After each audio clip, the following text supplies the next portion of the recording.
네, 반갑습니다. 시청자 여러분. 저희 주권방송 오늘 이제 특집 방송을 준비를 했습니다. 자, 통합진보당 비례후보 선출 과정에 대한 논란이 아주 뜨겁게 벌어지고 있는데요. 진상조사위원회의 결과 발표, 그리고 중앙운영위원회까지 이어지는 과정에서 조중동을 비롯한 보수 언론, 그리고 뭐 진보 언론으로 분류되는 언론들, 그리고 새누리당까지 통합진보당의 대대적인 여론몰이와 압박을 가하고 있습니다. 그래서 이에 주권방송이 통합진보당 내부 비례후보 선출 과정에 얽힌 실체적 진실을 규명하고자 하는 노력의 일환으로 오늘 특집 방송을 마련했습니다. 자, 통합진보당 사태의 진실은 이라는 제목으로 오늘 특집 방송을 시작하도록 하겠습니다. 오늘 저희 모신 분은요, 통합진보당 현재 중앙선거관리위원장 하고 계시는 김순교 변호사님 모셨습니다. 반갑습니다. 네, 안녕하세요. 예. 지금 대방동에서 통합진보당 중앙운영위원회가 지금 열리고 있는 과정입니다. 그래서 여러 가지 대책들을 논의하고 있는데요. 방금 이제 대방동 현장에서는 지금 막 달려오셨습니다. 그래서 방송 시간이 약간 늦었고요. 자, 저희 중앙선관위원장님께서 지난 5월 4일 날 통합진보당 비례대표 후보 선출 선거 진상조사위원회의 진상조사 결과 발표에 대한 중앙선거관리위원장 의견이라는 입장을 또 발표를 하셨어요. 그래서 그 발표문에 근거해서 제가 몇 가지 질문을 좀 드리도록 하겠습니다. 그래서 오늘 방송의 기본 지향은 저희들은 진실을 알고 싶습니다. 실체적 진실, 그것을 알고자 하는 노력의 일환으로 오늘 특집 방송 마련했다는 것을 다시 말씀드리고요. 우선 차근차근 그동안에 통합진보당 진상조사위원회에서 나온 진상보고서, 그리고 이정희 대표 주최로 열린 공청회, 그리고 진상보고서 재검증 공청회 자료에 대한 진상조사위원회 입장, 이런 여러가지 자료들을 가지고 우리 선관위원장님과 또 대담을 진행하도록 하겠습니다. 자, 우선 첫 질문으로 중앙선관위원장을 갑자기 맡게 되신 것 같은데요. 수락을 하게 되신 배경, 기존 선관위원장이 계셨을 텐데 어떻게 맡게 되셨는지 또 말씀 좀 부탁드릴게요. 저희 통합진보당이 민주노동당, 국민참여당, 그리고 통합연대, 이 3주체가 통합을 했잖아요. 그게 작년 12월 5일이었습니다. 그리고 통합의 합의에 따라서 이제 당 대표를 비롯한 지도부 그리고 모든 기구가 안배에 따라 구성이 되었었죠. 그렇게 해서 오다가 저는 2월 3일 날 오전에 갑자기 중앙선거관리위원장을 좀 맡아달라는 요청을 받았고, 그날 오후에 있었던 전국운영위원회에서 만장일치로 추인이 되어서 제안 받은 날로부터 일을 하게 됐죠. 그게 2월 아마 3일이었던 것 같습니다. 이게 이제 돌아보면은 12월 중순 통합 직후에 국회의원 예비후보 등록일이었고요. 그래서 국회의원 예비후보 선거운동이 한참 중이었고, 그러니까 당내에서는 또 이제 1월달 들었어서 당내 경선이 이루어졌죠. 당내 후보가. 근데 뭐 A 지역에서 당내에서 둘 또는 셋이 나오면은 한 명을 정하기 위한 당내 선출 절차를 거쳐야 되니까요. 그것도 우리 당은 다른 당들과 달라가지고 거의 당원 투표로 정하는 것이 원칙이어서, 그게 뭐 여론조사를 뭐 감히 한 지역도 있고 이럽니다만, 그래서 그 과정에 당내 이제 지역구 후보를 정하는 선거 과정에 또 뭐 중앙선거관리위원장, 선거관리위원회가 제대로 하니 못하니 또 이런 시비가 붙어가지고 중앙선거관리위원장이 난 못해 먹겠다 이러면서 사퇴를 갑자기 해버리시는 바람에 그 당시도 이제 당내 경선이 어느 한 시점을 정해서 일률적으로 한꺼번에 쫙 이루어진 게 아니고요. 그 지역에서 준비되는 대로 하나씩 이렇게 해나갔거든요. 거의 강역 단위로. 그러니까 크게 보면 한 3차례 정도 나누어서 이렇게 선거가 이루어졌는데, 그 선거의 한 절반 정도 막 진행한 직후 정도였죠. 그래서 제가 시작했을 때는 그런 한 1차 당내 경선이 막 끝나고 또 선거 하나 끝나면은 개별 선거마다 여러 시비들이 있잖아요. 네. 친 쪽에서 깨끗하게 승복하면 좋은데 또 뭐 사유야 다 있을 텐데 승복하지 않는 분들도 있고 또 승복할 만한 분이 있어서 승복 못하겠다고 하는 분들도 있고 그러니까 그런 뒤치다거리를 다 하는 상황. 또 이제 당내 경선은 몇 개 또 치러야 되는 상황. 그 상황이었죠. 시작할 시점이. 네. 예. 갑자기 또 이게 맡게 되셨는데 그럼 선거관리위원회 이제 내부 구성은 어떻게 되는 거죠? 위원장님 계신 거고 그다음에 여타 이제 구성. 저를 포함하여 총 7명으로 구성되어 있습니다. 네.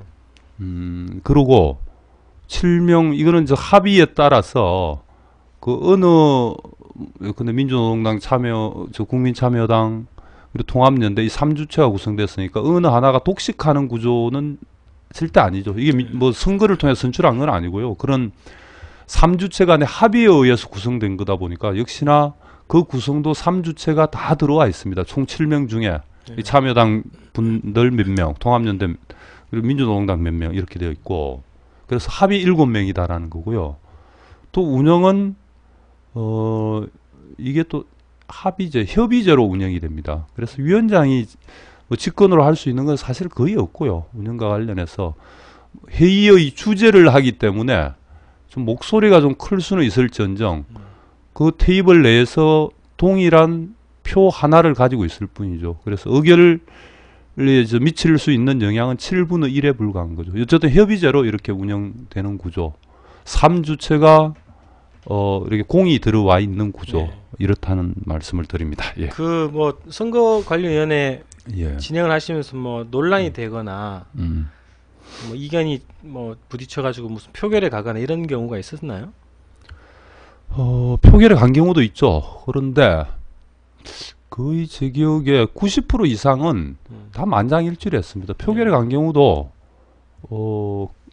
극히 일부였고요. 그 표결에 간 거는 일부 지역위원회와 관련 아까 경선을 했다고 그랬지 않습니까? 네. 그 경선과 관련해서 그 경선에 불복한 시비와 관련해서 어떻게 처리할 것인가에 대해서 의결하는데 또 이제 소수 의견이 나오는 적이 들어 있었죠. 그거였고 실제로는 그렇게 많지 않았고요. 대체로 원만하게 그것도 소수 의견도 지금 돌아보면은 거의 한 분 정도가 좀 반대를 했었고 또 저희 선관위와 관련해서 좀 특이한 것은 한시적으로 구성되었죠. 또 이런 3주체 간의 정치적 안배 배분에 따라서 구성이 되었고 아까 저 선관위원장이 중대에 또 교체하고 제가 새로 들어왔다고 그랬잖아요. 또 우리 선관위원들의 경우에도 실제 한두 분은 지역에 있고 또 뭐 개인적 사정 때문에 참석을 못했고요. 보통 한 5명 정도가 실제는 구성은 7명이었습니다만 활동은 한 5명이 했고 그런데 저를 포함하면은 5명이 되는데 저 빼고도 3명이 제 이후에 또 교체됐습니다. 위원들이 예, 위원들도 뭐 이게 저 짜질구리한 일들이 워낙 많고 회의를 자주 해야 되고 그러니까 다들 우리가 상근하는 사람 한 명도 없거든요. 네. 다 이제 자원봉사의 개념으로 활동을 하는 건데 상근하는 사람 딱 한 명 있죠. 선관위 간사. 중앙당 당직자 중에서 네. 중앙당 국장 한 명이 상근해서 저희 일을 보조해주고 있었던 건데 선관위원들도 제가 이제 교체되어 들어간 다음에 한 분은 아까 말씀드렸던 뭐 주로 반대가 많았다고 그랬잖아요.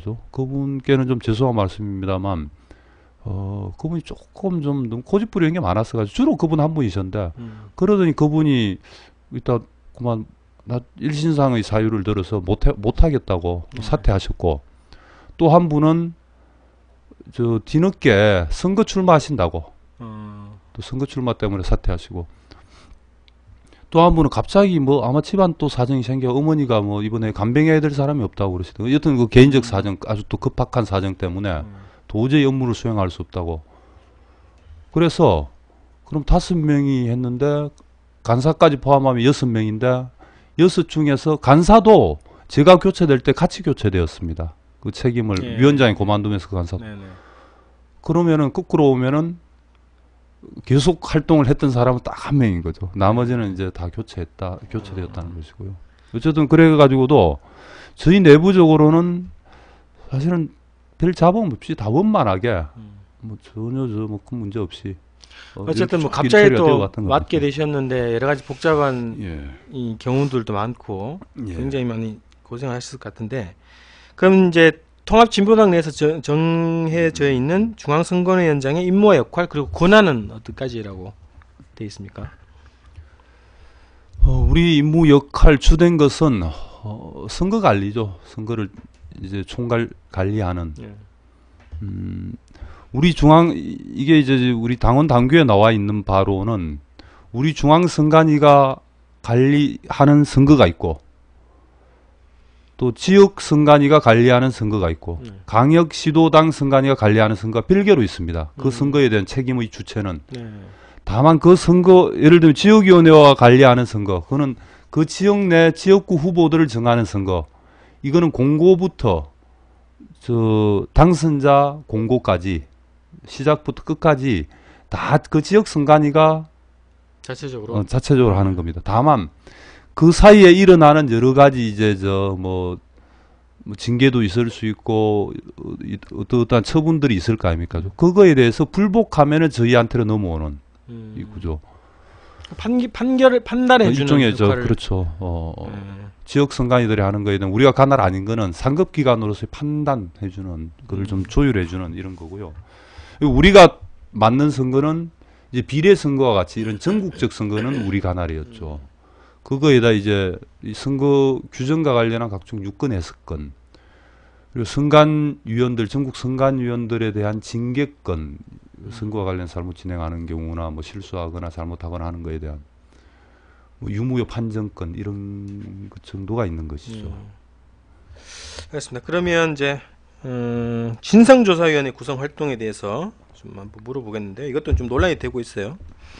구성 과정에 대해서 이제 말씀 좀 들어보겠습니다. 출범 당시 어떤 분들로 구성됐고 조사위원회 임무 역할 권한이 어떻게 이제 규정돼서 조사위원회가 출발하게 됐는지 아시는 만큼 좀 부탁드릴게요. 진상조사위는 이게 구성된 날짜는 4월 11일 날 총선 끝났죠. 4월 그 뒷날로 기억하는데 4월 12일 당 대표단 회의에서 진상조사위원회가 구성됩니다.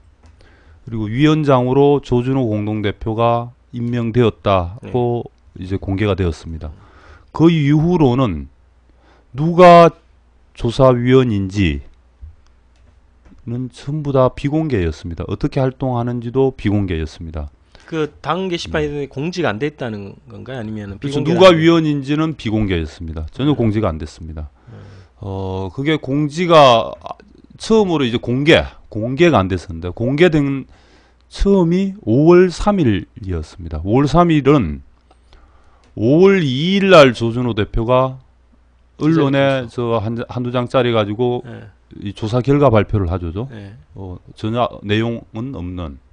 그리고 조사 보고서는 그때까지도 못 만들고 그 뒷날 만들어서 당대표단 회의에 제출합니다. 그날이 5월 3일인데 그 당 대표단 회의에 보고한 조사 보고서에 비로소 조사위원회 명단이 들어있어서 공개가 됐던 겁니다. 전혀 공개가 되지 않았다 이 말씀이고요. 그래서 그것도 그래서 깜짝 놀랐죠. 조사위원회 뭐 이제 공개되고 나서 아니 공개를 안 했다 늦게 했다 이 부분이 아니고 이 조사위원들이 누구인지 이제 공개가 됐는데 그 구성을 보고 깜짝 놀란 거죠. 뭐 나중에 더 말씀드릴 수 있겠습니다만 그래서 진상조사위와 관련해서는 사실은 좀 하나 더 말씀드리자면은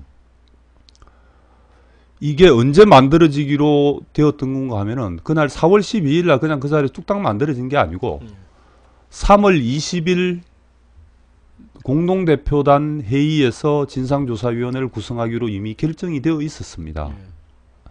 누구를 위원장하고 하고 어떻게 구성할지는 백지였습니다만 그 3월 22일자 3월 20일이 어떤 의미가 있는가 하면요.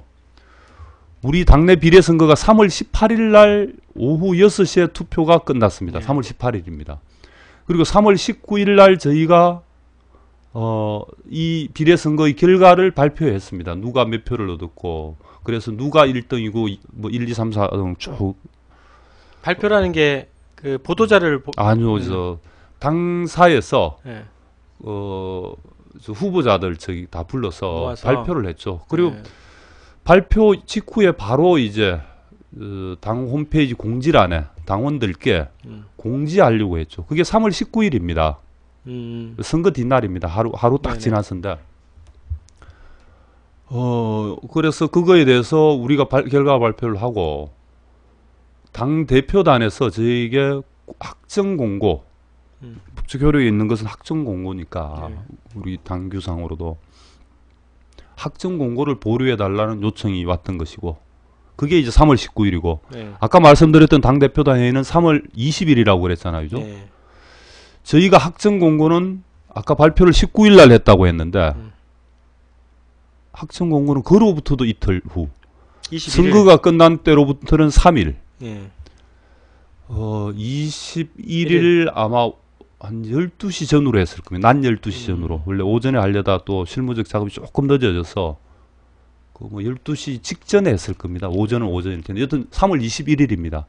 그러니까 저희가 결과 발표를 하고 학정 공고를 하기 전 그 사이에 있었던 당대표단 회의. 예. 그래서 진상조사위를 구성하기로 했다는 겁니다. 그러면은 거기에서 진상조사위가 어떤 걸 조사한다까지 3월 20일자로 했던 당대표단 회의 결과를 보면 나와 있습니다. 그거는 지금도 홈페이지에 공지되어 있는데요. 제가 한번 읽어봐 드릴까요? 네. 양이 많지가 않아서. 이게 보면은 2012년 3월 20일 오후 3시 국회 의정지원단에서 회의를 했던 것으로 되어 있습니다. 그 안건은 2개였던 걸로 되어 있는데요.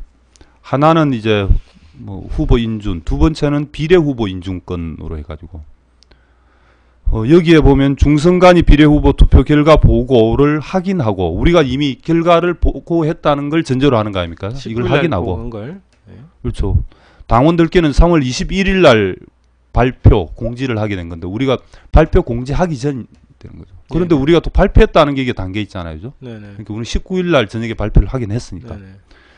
그래서 투표 결과 보고를 확인하고, 노황래 후보 요청을 받아 일부 후보 순번을 바꾸는 내용 8번 이영희, 10번 노황래를 대표단의 의견으로 중앙선거관리위원회에 전달한다. 두 번째, 비례 후보 선출 관련한 온라인 오프라인 자료는 모두 봉인하고 진상조사가 완료될 때까지 보관한다. 봉인된 자료는 총선 실시 직후 진상조사를 통해 각종 의혹에 대한 사실관계를 규명한다. 그리고 네 번째, 비례 후보의 경우 진상조사 결과 본인의 기책사유가 확인되거나 순번의 변화가 있는 것으로 확인될 경우 의원직 사퇴를 포함하여 적절한 책임을 지도록 한다. 이 4개 항의 회의 결과가 이미 공지되었던 겁니다. 네, 3월 20일 날. 네.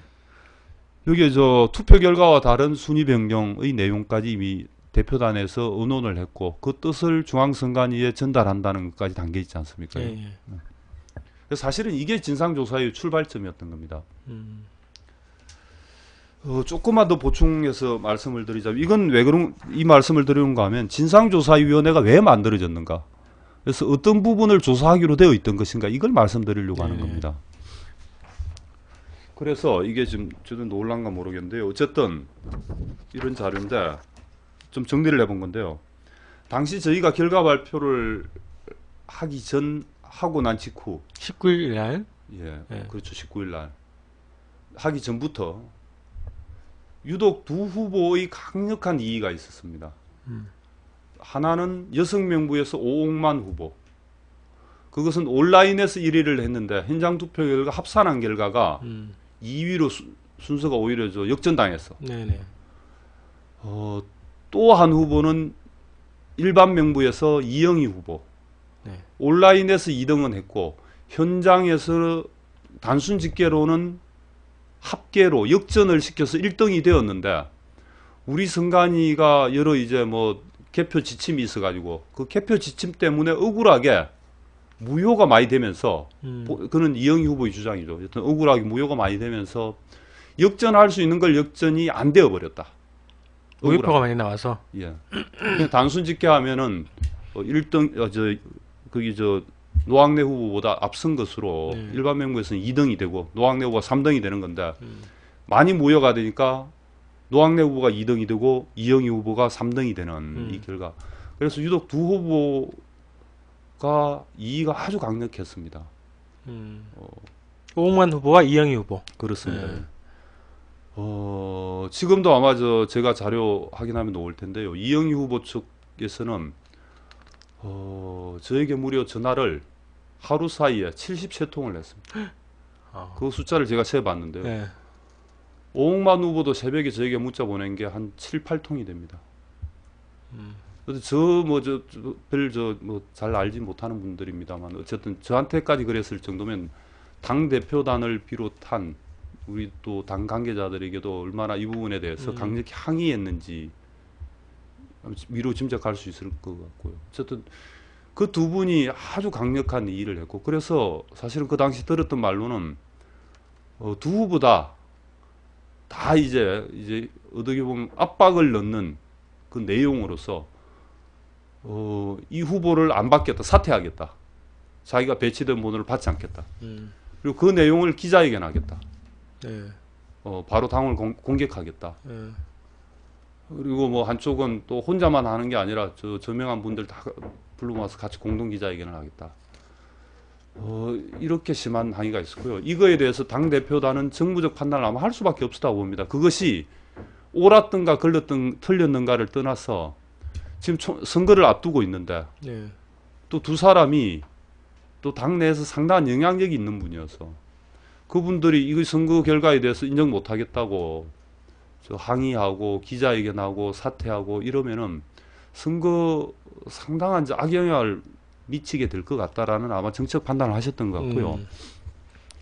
그걸 이제 어떻게든 좀 눌러앉혀야 되겠다, 좀 가라앉혀야겠다 라는 판단으로 한쪽은 순위 변경, 그건 한 후보가 다행히 적극적으로 호응을 하셔서 노학래 후보, 이영희 후보 문제는 네. 그렇게 해서 이제 좀 덮이고, 네. 근데 오웅만 후보와 윤검선 후보는 끝까지 뭐 해결이 안 되어 가지고 결국 진상조사위를 구성하기로 합의를 하게 됐던 것이죠. 그리고 그 합의에 아까 사퇴를 포함한 책임, 이것은 윤검순 후보를 지칭한 내용이었던 것입니다. 만약에 그것은 이제 오웅만 후보 측이 제기한 것과 이영희 후보 측이 제기한 강력히 어떻게 보면 전혀 다른 건데 정반대되는 것인데, 오웅만 후보 측은 윤검순 후보가 들어 많이 무효가 되었습니다. 저희 선관위 이제 집계 과정에 현장 투표 관련해서 저희가 무효 처리를 했던 게 297표인데요. 297표를 무효화 시키고 나도 154표 차이로 이기는 걸로 나와 있었거든. 그러니까 후보 측의 그 득표를 무효화 시켜도 예, 그렇죠. 온라인에서는 한 300표를 졌더랬습니다. 295표 차이였는데 현장에서 워낙 차이가 많이 났어가지고 현장 투표에서 거의 700표 이상 차이로 윤검순 씨가 압도적으로 이기는 바람에 결과적으로 한 450여 표 차이를 뒤집은 게 되었죠. 근데 그 중에 또 한 300표 차이를 무효가 돼도 한 150표가 남는 거 아닙니까? 그러니까 오웅만 후보는 전수조사를 해봤냐. 전국의 모든 순간이 다 전수조사해달라. 그래서 투표함 몇 개만 더 무효화 시키면은 순위 뒤집어지는 거 아니냐. 그걸 강력히 항의했던 것이고요. 이영희 후보는 그와 정반대로 당신이 압도적 몰표를 받은 곳에서 근데 딱 한 곳만 살려내도 역전이 되는 것이니까 최종 결과에서 이영희 후보는 25표 차이로 진 걸로 돼 있었거든요. 25표 차이니까. 그런데 예컨대 거제지역위원회 투표소가 무효가 되어 버렸어요. 거제지역위원회 투표소에서